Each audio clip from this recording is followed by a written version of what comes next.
Bon, bah salut à tous, c'est Astrobidouille. Donc on est avec. Arnaud Roche. Voilà. Allô. Et donc, qu'est-ce que tu as dans la main?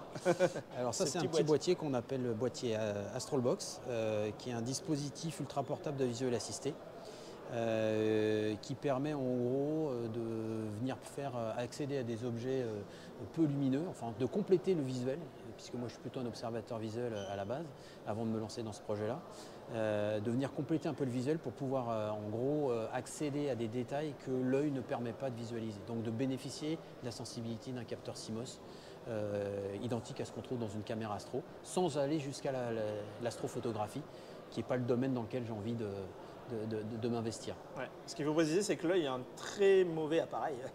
Ouais. Le soir, comme on dit souvent, le soir tous les chats sont gris. Ouais. Et en astro, c'est vraiment ça. Et bah ouais. Et comme tu dis, les nébuleuses sont grises. C'est très exceptionnel de percevoir un peu de couleur dedans.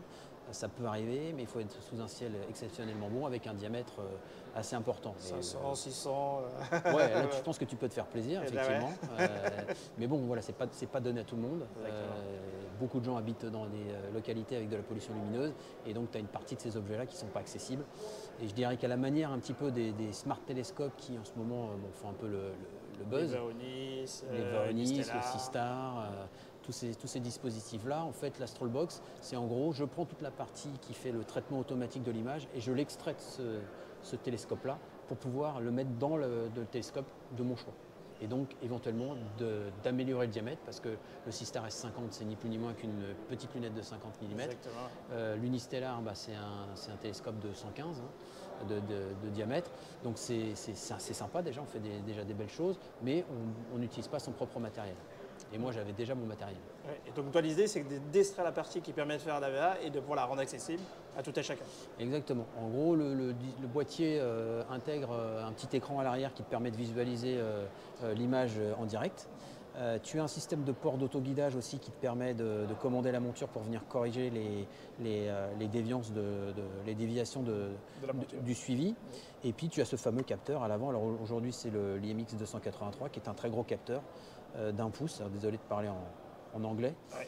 1 pouce, c'est 2,54, je crois. Ouais, c'est ça, exactement. Tu as parfaitement raison. Et donc, au bout de ce boîtier, tu vas venir mettre une bague EOS, Canon EOS, vers T2, qui va te permettre après de venir mettre tout un tas d'accessoires. Donc là, en l'occurrence, sur ce dispositif-là, moi, je suis venu visser un adaptateur 3175 auquel je suis venu adjoindre un filtre IR, mais tu peux mettre des filtres anti-pollution lumineuse, ce que tu veux, et tu viens enficher ça directement dans ton porte-oculaire à la place de ton oculaire. Et ça roule, hein. Après tu visualises, et tu as un logiciel, en fait un mini ordinateur qui est embarqué dans ce dispositif. Hop, pardon, je l'ai mal remis. Tu as un dispositif qui est un mini ordinateur qui est embarqué dans ce boîtier qui va faire toute la partie, c'est un logiciel que j'ai développé moi-même, qui va faire toute la partie traitement en live et donc en gros soulager l'utilisateur qui n'aura pas besoin. Il va faire certains choix sur le gain, un pré-paramétrage, voilà, c'est ça. Alors ça démarre toujours, le boîtier démarre avec un pré-paramétrage. Et après tu peux affiner selon l'usage, voilà, selon ce que tu as. Certains paramétrages, je dirais très génériques, qui ne t'obligent pas à connaître parfaitement l'astrophotographie, mais tu as un certain nombre de paramétrages qui restent à la main de l'utilisateur, qui vont te permettre d'affiner et venir aller chercher les détails que tu veux aller chercher. Ok. Voilà. Et donc c'est vraiment toi, tu pratiquais le visuel, tu as vu l'arrivée de ces télescopes, smart télescopes. Comment tu en arrives à imprimer ça, à programmer ça, à trouver les différents composants et à en faire un projet viable et que tu peux vendre aujourd'hui? Ouais, écoute, ça s'est fait par étapes. En fait, si tu veux, le mini ordinateur, c'est pas un secret, c'est un Raspberry Pi 5. Donc c'est la toute dernière génération du Raspberry, qui est assez puissante et qui a un avantage, c'est que tu as déjà toute une partie logicielle embarquée et tu as une communauté de développeurs autour qui est assez étoffée. Et donc tu as déjà des librairies, des bibliothèques qui te permettent de développer, qui sont déjà disponibles, et tu as déjà tout un environnement autour de ce Raspberry qui te facilite le travail. Il y a une base technique sur laquelle toi tu peux te reposer, sur laquelle tu ne perds pas du temps. Et tu t'occupes vraiment de la partie astro, l'adapter à l'astro. Le logiciel, c'est du développement, c'est ce qui me prend le plus de temps. Hein. La matière grise. Voilà. Mais par contre, faire communiquer l'ensemble, c'est ce fameux logiciel. Mais par contre, trouver. Alors, capteur caméra, c'est pas toujours évident. Là, le capteur, en l'occurrence, je le fais fabriquer. Mais si tu te bases sur les capteurs existants de la communauté Raspberry, ils sont assez limités, ils ne sont pas dédiés à l'astro, ils sont bien pour la robotique, pour la détection sur l'intelligence artificielle, mais pas vraiment pour l'astronomie. Donc il faut un petit peu s'ouvrir l'esprit, mais en tout cas aujourd'hui en système de dispositif ultra portable, sur lequel tu peux développer et qui a une capacité de calcul qui est relativement intéressante, c'est le Raspberry qui pour moi s'imposait, quoi, clairement. Après, tu peux venir ajouter des écrans. Tu vois, par exemple, cet écran-là, c'est typiquement dédié au monde Raspberry. Oui. Il vient se mettre sur le système de brochage de la carte Raspberry. Ce système de port ST4, lui, alors ça, c'est une petite carte électronique supplémentaire que je fais fabriquer à part, mais qui elle-même va se brancher sur le brochage du Raspberry. Donc tout ça est facilité par le... Ouais, c'est plein de problématiques techniques que tu évacues. Exactement. Et toi, ça te permet vraiment de te concentrer sur le cœur de ton produit. S'il avait fallu partir d'une carte électronique, c'était pas jouable du tout. Parce que par exemple, moi j'avais interviewé Charles Lemaire qui a créé le... Ah et voilà, je perds le nom. Pas la Tunebox, c'est... j'ai oublié le nom. C'est pour contrôler en fait, des montures. J'ai oublié le nom. Il va en vouloir. Tunastro. D'accord, voilà. Je connais pas. Et pareil, il part d'une carte, mais à part que lui, il développe il a son propre PCB. Voilà. Et donc j'ai eu aussi question les parce que moi j'avais voulu le faire, mais en gros il fallait tout souder soi-même et autres. Et voilà. Donc lui il est parti d'un peu plus loin entre guillemets. Et pareil, il a fait sa formation. Alors il en vend, mais son cœur de truc c'est d'être un projet open source et vraiment que chacun puisse y vendre. Donc je vois à peu près le gap qu'il y a entre je crée tout de zéro, le PCB, et partir d'un stack technique qui permet derrière de te concentrer plus. Envisager un mini ordinateur, faire la carte électronique, c'est pas jouable pour moi. Ouais. Déjà, le système ST4, oui, c'est un PCB que j'ai développé et que je fais fabriquer sur un grand fabricant chinois en ligne. Et comme le capteur, c'est pareil, les schémas, je les ai récupérés par quelqu'un qui l'a développé, qui est d'ailleurs accessible à tout le monde. Et je l'envoie directement en fabrication chez un fabricant chinois. Ouais, tu crées le design et tu le fais produire directement. Exactement. Donc il ne me reste que la partie Raspberry qui est la plus complexe, et qui elle existe déjà et est déjà bien étoffée. Et en termes, si on peut parler en termes de vente, commercialisation, où est-ce que tu en es? Alors en fait aujourd'hui tu as deux parties sur l'Astrolbox. Tu as cette version qui est payante parce qu'elle est dotée à la fois du guidage ST4 et du tout dernier capteur IMX283 qui n'est pas donné. Et tu as une version aussi entre guillemets open source. Quand je dis open source, c'est-à-dire que en ligne sur le site, tu peux récupérer les plans pour construire toi-même le boîtier, le faire imprimer en 3D chez toi si tu as une imprimante 3D. Ou chez Azure 3D par exemple. Exactement. L'écran, tu le trouves chez Amazon. Le Raspberry, c'est disponible n'importe où. Et la caméra, le capteur qui est utilisé, c'est aussi un capteur de la communauté Raspberry qui est déjà très sympa. On peut vraiment se faire plaisir avec. Donc tu as tout en ligne pour venir te faire toi-même. C'est un do it yourself, un petit kit. Exactement. C'est ton Lego Astro, quoi. C'est ton Lego Astro, tu peux te faire plaisir. Et par contre, le logiciel, il est téléchargeable, tu peux l'installer sur la carte du Raspberry. Il n'est pas open source, c'est-à-dire que tu ne pourras pas accéder au code source du logiciel maison, mais par contre tu l'installes et ça démarre et ça tourne très bien. Et donc, pour en revenir à ta question, aujourd'hui, j'avais démarré à l'époque avec une version qui était basée sur l'IMX 462, qui équipe aujourd'hui le Sistar 50 et le Vespera de Vaonis. Je l'avais utilisé parce qu'il a beaucoup de critères en termes de sensibilité, etc. Il est assez polyvalent. Par contre, moi j'ai un souci, c'est que la box peut être mise dans n'importe quel type de télescope.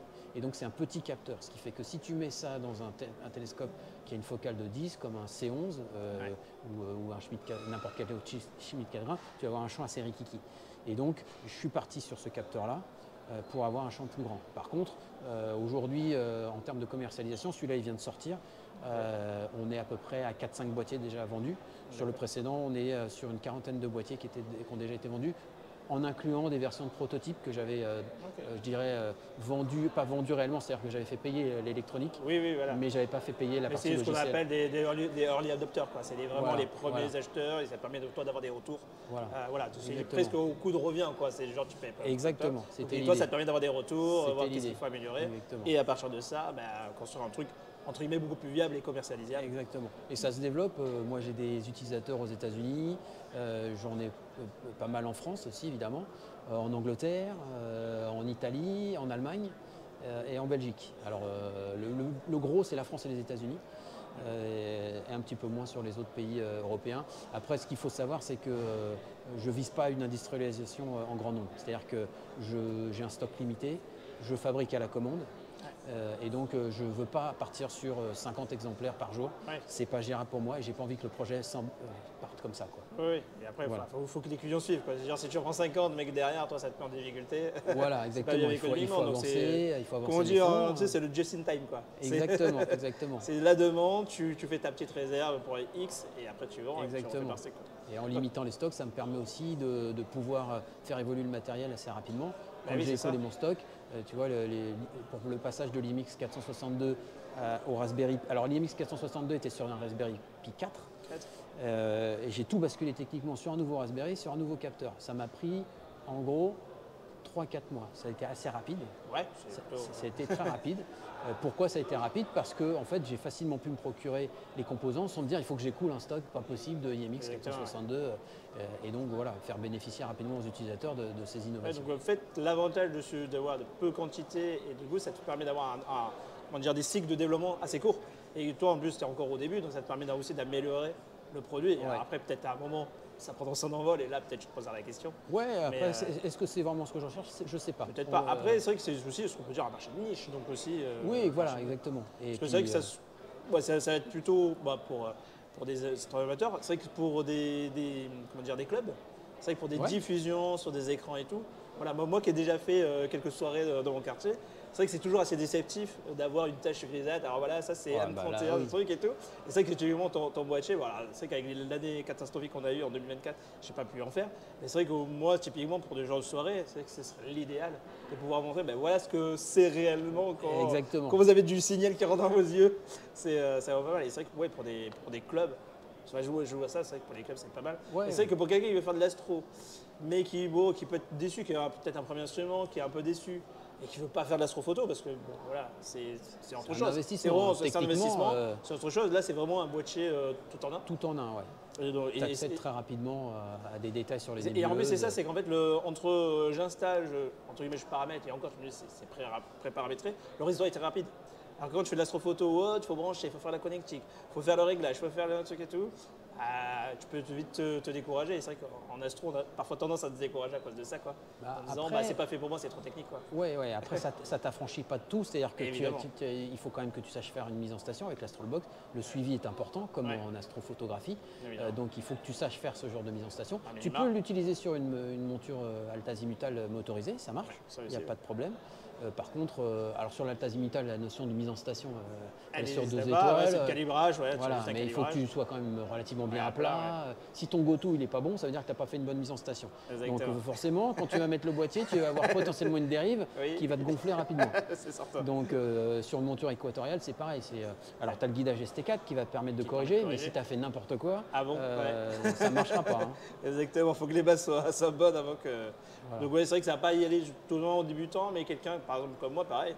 Moi, pour donner mon exemple, j'ai pratiqué le visuel. J'ai fait de l'astro quand j'étais jeune. J'ai repris en 2020, j'ai l'impression comme beaucoup. Et voilà, j'ai acheté des Dobson, tout ça. Et c'est vrai que j'ai été très vite, entre guillemets, déçu. D'un côté, l'image en fait, qu'on a, c'est quelque chose de cotonneux. Et c'est vrai que alors, moi, du coup, j'ai trouvé une alternative de truc. En gros, j'utilise un ASIR. Et là, aujourd'hui, je suis sur un C2 avec un Hyperstar. D'accord. Voilà. Je peux dire que le signal, je l'ai très rapidement. Ouais, donc après, voilà. Finalement, on n'est pas si éloigné de ce que toi, tu proposes. Parce que du coup, toi, tu proposes quasiment un tout en un. Exactement. Voilà. Moi, l'idée, c'était que ça, on pouvait le glisser dans sa poche. Ce n'est pas trop de câblage.